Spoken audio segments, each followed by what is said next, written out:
ನಮಸ್ಕಾರ ಸ್ನೇಹಿತರೆ, ಮತ್ತೆ ರಾಜ್ಯದ ಮುಖ್ಯವಾದ ಮಾಹಿತಿಗಳನ್ನು ಡೀಟೇಲ್ ಆಗಿ ನೋಡೋಣ. ಮತ್ತೆ ಕೊರೋನಾ ಆರ್ಭಟ ಶುರುವಾಗಿದ್ದಕ್ಕೆ ಮುಖ್ಯಮಂತ್ರಿ ಸಿದ್ದರಾಮಯ್ಯನವರು ಸಭೆ ಮಾಡಿದ್ದಾರೆ, ಹಲವಾರು ನಿರ್ಧಾರಗಳನ್ನು ತೆಗೆದುಕೊಂಡಿದ್ದಾರೆ. ವಿಡಿಯೋನ ಪೂರ್ತಿಯಾಗಿ ನೋಡಿ. ರೈತರಿಗೆ ಕೃಷಿ ಭಾಗ್ಯ ಯೋಜನೆ ಮರುಜಾರಿಗೆ ಕೊನೆಯ ದಿನಾಂಕ ಬಂದಿದೆ, ಅರ್ಜಿ ಸಲ್ಲಿಕೆ ಮಾಡಬೇಕು.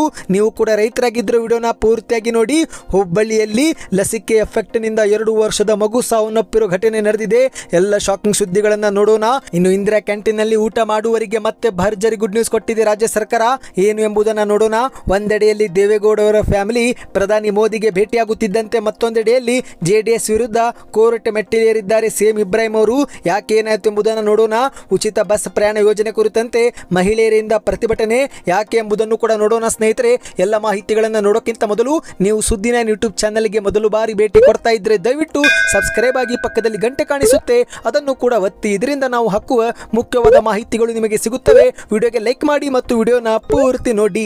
ಮೊದಲನೇ ಮುಖ್ಯವಾದ ಮಾಹಿತಿ, ಭಾರತ ದೇಶದಲ್ಲಿ ಕಳೆದ 2 ವಾರದಲ್ಲಿ ಕೊರೋನಾದ ಹೊಸ ರೂಪಾಂತರಿ ಸೋಂಕು ಆಗಿರುವ GN1 ನಿಂದ 23 ಮಂದಿ ಸಾವಿಗೀಡಾಗಿದ್ದು, ಇದೀಗ ದೇಶದಲ್ಲಿ ಇದು ಆತಂಕಕ್ಕೆ ಮನೆ ಮಾಡಿಕೊಟ್ಟಿದೆ. ಹೌದು ಸ್ನೇಹಿತರೆ, ಕೇಂದ್ರದ ಆರೋಗ್ಯ ಸಚಿವಾಲಯವು ಬಿಡುಗಡೆ ಮಾಡಿದ ಮಾಹಿತಿಯ ಪ್ರಕಾರ ಭಾರತ ದೇಶದಲ್ಲಿ 358 ಸೋಂಕು ಪ್ರಕರಣ ಪತ್ತೆಯಾಗಿದ್ದು, ಇದರಲ್ಲಿ ಇಲ್ಲಿಯವರೆಗೆ 23 ಮಂದಿ ಸೋಂಕಿಗೆ ಬಲಿಯಾಗಿದ್ದಾರೆ. ಭಾರತದಲ್ಲಿ ದಿನದಿಂದ ದಿನಕ್ಕೆ GN1 ಸೋಂಕು ಪ್ರಕರಣ ಹೆಚ್ಚಾಗುತ್ತಿದ್ದು, ತಜ್ಞರ ಪ್ರಕಾರ ಜನವರಿ ಮೊದಲ ವಾರದಿಂದ ಇದು ಮತ್ತೆ ಹೆಚ್ಚಳ ಕಾಣಲಿದೆ. ನಂತರ ಫೆಬ್ರವರಿ ತಿಂಗಳಲ್ಲಿ ಮತ್ತೆ ಇಳಿಕೆ ಆಗಬಹುದೆಂದು ಕೂಡ ಈಗ ತಜ್ಞರು ಅಂದಾಜು ಮಾಡಿದ್ದಾರೆ ಸ್ನೇಹಿತರೆ. ಈಗ ತಜ್ಞರ ಸೂಚನೆ ಮೇರೆಗೆ ಕೇಂದ್ರ ಸರ್ಕಾರ ದೇಶದಲ್ಲಿ ಮಾಸ್ಕ್ ಕಡ್ಡಾಯಗೊಳಿಸುವ ಸಾಧ್ಯತೆ ಇದೆ. ಕೇವಲ ಅಷ್ಟು ಮಾತ್ರವಲ್ಲದೆ ಜನಸಂದಣಿ ಸೇರುವ ಜಾಗಗಳಲ್ಲಿ ಮತ್ತು ಸಾರ್ವಜನಿಕ ಸಾರಿಗೆ ಆಗಿರುವ ಬಸ್ಸು, ರೈಲ್ವೆಗಳಲ್ಲಿ ಇನ್ನು ಮುಂದೆ ಪ್ರಯಾಣಕ್ಕೆ ನಿರ್ಬಂಧ ವಿಧಿಸುವ ಕೂಡ ಒಂದು ಸಾಧ್ಯತೆ ಇದೆ. ಆದರೆ ಈ ಬಗ್ಗೆ ಈಗಲೂ ಕೂಡ ಚಿಂತನೆ ನಡೀತಿದೆ.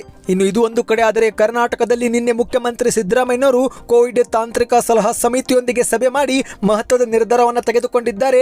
ಸಭೆ ಬಳಿಕ ಮಾಧ್ಯಮಗಳ ಮುಂದೆ ಬಂದು ಮಾತನಾಡಿದ ಮುಖ್ಯಮಂತ್ರಿಯವರು, ಹಿಂದಿನ ಕೊರೋನಾ ವೈರಸ್ ಮತ್ತು ಈಗ ಪತ್ತೆಯಾಗಿರುವ ಕೋವಿಡ್ ಉಪತಳಿ ಅಷ್ಟು ಅಪಾಯಕಾರಿಯಲ್ಲ, ಹೀಗಾಗಿ ಯಾರೂ ಕೂಡ ಭಯ ಪಡಬೇಕಾಗಿಲ್ಲ ಎಂದು ಮುಖ್ಯಮಂತ್ರಿಯವರು ಭರವಸೆ ಕೊಟ್ಟಿದ್ದಾರೆ. ಆದರೆ ಮುನ್ನೆಚ್ಚರಿಕೆ ಪ್ರತಿಯೊಬ್ಬರು ವಹಿಸಲೇಬೇಕು ಎಂದು ಸಿದ್ದರಾಮಯ್ಯನವರು ಮಾಧ್ಯಮಗಳ ಮುಂದೆ ಹೇಳಿಕೆ ಕೊಟ್ಟಿದ್ದಾರೆ. ಹೌದು ಸ್ನೇಹಿತರೆ, ಮಾಧ್ಯಮಗಳೊಂದಿಗೆ ಮಾತನಾಡಿದ ಮುಖ್ಯಮಂತ್ರಿಯವರು ಕರ್ನಾಟಕದಲ್ಲಿ ಎಲ್ಲರೂ ಕೂಡ ಮಾಸ್ಕ್ ಧರಿಸಬೇಕಾಗಿಲ್ಲ ಮತ್ತು ಈ ಬಾರಿ ಕ್ರಿಸ್ಮಸ್ ಮತ್ತು ಹೊಸ ವರ್ಷಾಚರಣೆಗೂ ಕೂಡ ಯಾವುದೇ ಅಡ್ಡಿ ಇರೋದಿಲ್ಲ ಎಂದಿದ್ದಾರೆ. ಶಾಲೆಗೆ ಹೋಗುವ ಮಕ್ಕಳು ಕೂಡ ಮಾಸ್ಕ್ ಧರಿಸಿಕೊಂಡೇ ಹೋಗಬೇಕು ಎಂಬುದು ಕೂಡ ಕಡ್ಡಾಯವಲ್ಲ, ಆದರೆ ಮುನ್ನೆಚ್ಚರಿಕೆ ಕ್ರಮವಾಗಿ ಮಾಸ್ಕ್ ಧರಿಸುವುದು ಒಳ್ಳೆಯದು ಎಂದು ಮುಖ್ಯಮಂತ್ರಿಯವರು ಹೇಳಿಕೆ ಕೊಟ್ಟಿದ್ದಾರೆ. ಇನ್ನು ಇದೇ ಒಂದು ಸಭೆಯಲ್ಲಿ ನಿನ್ನೆ ಅಧಿಕಾರಿಗಳಿಗೆ ಎಚ್ಚರಿಕೆ ಕೊಟ್ಟ ಮುಖ್ಯಮಂತ್ರಿ ಸಿದ್ದರಾಮಯ್ಯನವರು, ಈ ಒಂದು ಹಿಂದೆ ಬಿಜೆಪಿ ಸರ್ಕಾರದ ಅವಧಿಯಲ್ಲಿ ಆಕ್ಸಿಜನ್ ಸಿಗದೆ ಚಾಮರಾಜನಗರ ಸೇರಿದಂತೆ ಹಲವು ಕಡೆಯಲ್ಲಿ ದೊಡ್ಡ ಮಟ್ಟದ ಸಾವುಗಳು ಸಂಭವಿಸಿದ್ದು, ಆದರೆ ಈ ಬಾರಿ ಅಂತಹ ತಪ್ಪುಗಳು ಮರುಕಳಿಸಬಾರದು ಎಂದು ಇದೇ ಸಭೆಯಲ್ಲಿ ಅಧಿಕಾರಿಗಳಿಗೆ ಎಚ್ಚರಿಕೆ ಕೊಟ್ಟಿದ್ದಾರೆ. ಆಕ್ಸಿಜನ್, ಬೆಡ್, ವೆಂಟಿಲೇಟರ್, ಔಷಧಿ ಸೇರಿದಂತೆ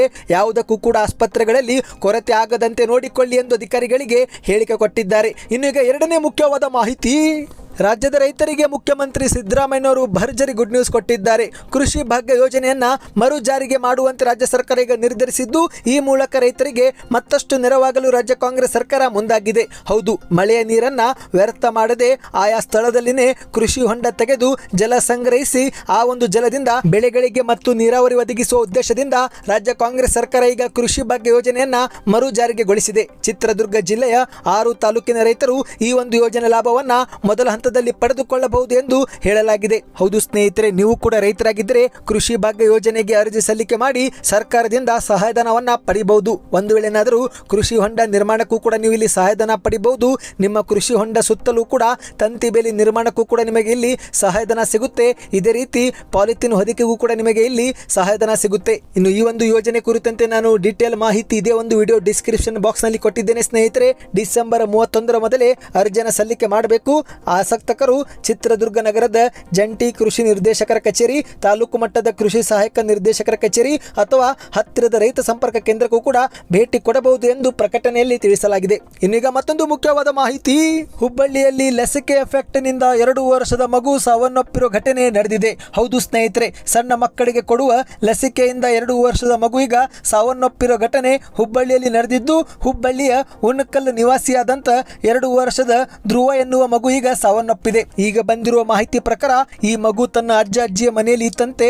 ಅಜ್ಜಪ್ಪನವರು ನಿನ್ನೆ ಮೊಮ್ಮಗ ಧ್ರುವನಿಗೆ ಆಸ್ಪತ್ರೆಗೆ ತೆಗೆದುಕೊಂಡು ಹೋದಾಗ ಒಂದೇ ದಿನ 5 ಲಸಿಕೆ ಹಾಕಲಾಗಿದೆ. ಅಂಗನವಾಡಿ ಕೇಂದ್ರದ ಸಿಬ್ಬಂದಿಯಿಂದ ಈ ಎಡವಟ್ಟಿನಿಂದಾಗಿನೇ ಮಗು ಓವರ್ ಡೋಸ್ ಎಫೆಕ್ಟ್ ಆಗಿ ಸಾವನ್ನಪ್ಪಿದೆ ಎಂದು ಪಾಲಕರು ಈಗ ಆರೋಪ ಮಾಡಿದ್ದಾರೆ. ನಿನ್ನೆ ಮಧ್ಯಾಹ್ನ ಮಗುವಿಗೆ ಲಸಿಕೆ ಹಾಕಲು ತೆಗೆದುಕೊಂಡು ಹೋದಾಗ ಲಸಿಕೆ ಹಾಕಿಸಿಕೊಂಡು ಮನೆಗೆ ಬಂದ ಬಳಿಕ ಮಗುವಿಗೆ ಏಕಾಏಕಿ ತೀವ್ರ ಜ್ವರ ಮತ್ತು ಹೊಟ್ಟೆ ನೋವು ಬಂದು ಮಗು ಒದ್ದಾಡಿದ್ದು ಕೂಡಲೇ ಮಗುವನ್ನ ಹುಬ್ಬಳ್ಳಿಯ ಕಿಮ್ಸ್ ಆಸ್ಪತ್ರೆಗೂ ಕೂಡ ದಾಖಲು ಮಾಡಲಾಗಿತ್ತು.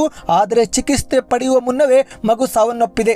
ಇನ್ನು ಮಗುವನ್ನ ಕಳೆದುಕೊಂಡ ಪೋಷಕರು ದುಃಖದಲ್ಲಿದ್ದು ಅಂಗನವಾಡಿ ಕಾರ್ಯಕರ್ತೆಯ ತಪ್ಪಿನಿಂದಲೇ ನಮ್ಮ ಮಗು ಸಾವನ್ನಪ್ಪಿದೆ ಎಂದು ಪೋಷಕರು ಈಗ ಆರೋಪ ಮಾಡಿದ್ದಾರೆ. ಹೌದು, ನಿನ್ನೆ ಡಿಸೆಂಬರ್ 20ರಂದು ಒಂದೇ ದಿನ 5 ಲಸಿಕೆ ಪಡೆದುಕೊಂಡ ಮಗು ದಿಢೀರನೆ ಮೃತಪಟ್ಟಿದ್ದು ಇದಕ್ಕೆ ಓವರ್ ಡೋಸ್ನೇ ಕಾರಣ ಎಂದು ಪೋಷಕರು ಆರೋಪ ಮಾಡಿದರೆ ಮತ್ತೊಂದೆಡೆಯಲ್ಲಿ ವೈದ್ಯರು ಆ ರೀತಿಯಾದ ಉದಾಹರಣೆನೇ ಇಲ್ಲ ಎನ್ನುತ್ತಿದ್ದಾರೆ. ತಾಯಿ ಕಾರ್ಡಿನ ಪ್ರಕಾರ 16ರಿಂದ 24 ತಿಂಗಳ ನಡುವೆ ಮಕ್ಕಳಿಗೆ 5 ಲಸಿಕೆ ನೀಡುವುದು ಒಂದು ರೂಢಿಯಾಗಿದೆ.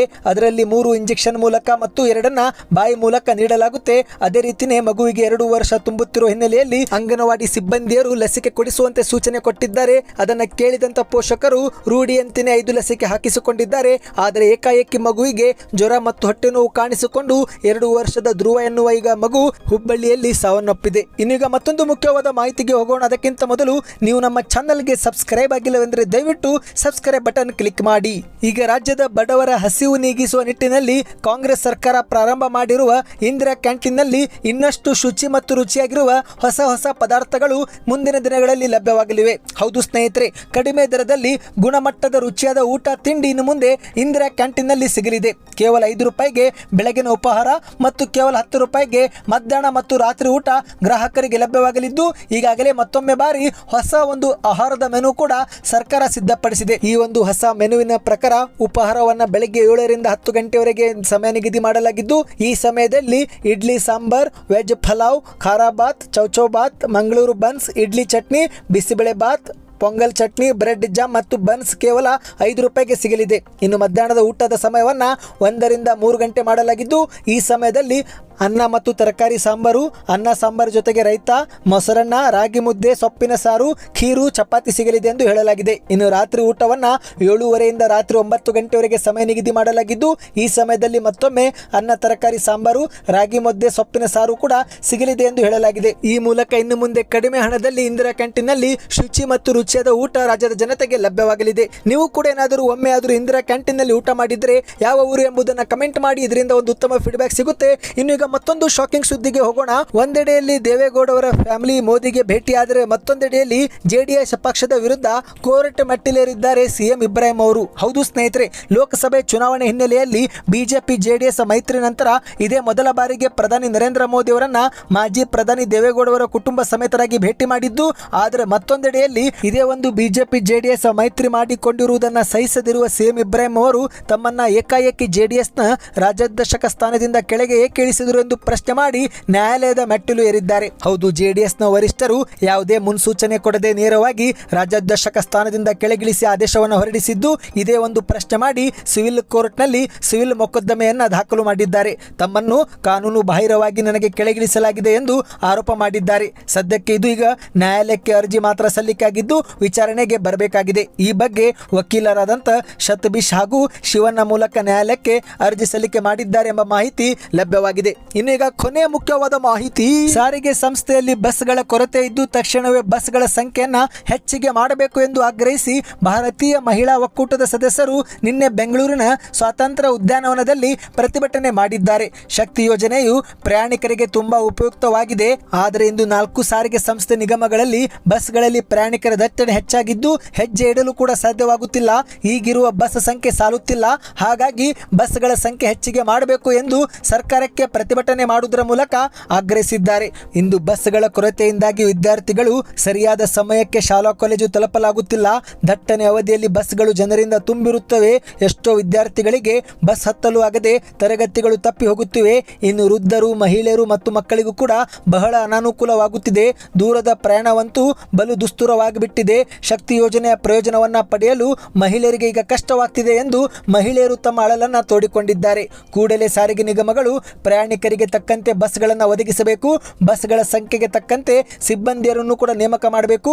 ಆಗ ಮಾತ್ರ ಶಕ್ತಿ ಯೋಜನೆ ಸದುಪಯೋಗವಾಗುತ್ತೆ ಎಂದು ಮಹಿಳೆಯರು ಸರ್ಕಾರಕ್ಕೆ ಆಗ್ರಹಿಸಿದ್ದಾರೆ. ಇವತ್ತಿಗೆ ಎಷ್ಟೇ ಇತ್ತು. ಈ ಎಲ್ಲ ಮುಖ್ಯವಾದ ಮಾಹಿತಿ ಇಷ್ಟವಾಗಿದ್ದರೆ ದಯವಿಟ್ಟು ಸೂಪರ್ ನ್ಯೂಸ್ ಎಂದು ಕಮೆಂಟ್ ಮಾಡಿ. ಇದೇ ರೀತಿ ರಾಜ್ಯದ ಮಾಹಿತಿಗಳನ್ನು ಪಡೆಯಲು ಸುದ್ದಿ 9 ಯೂಟ್ಯೂಬ್ ಚಾನಲ್ಗೆ ಸಬ್ಸ್ಕ್ರೈಬ್ ಮಾಡಿ.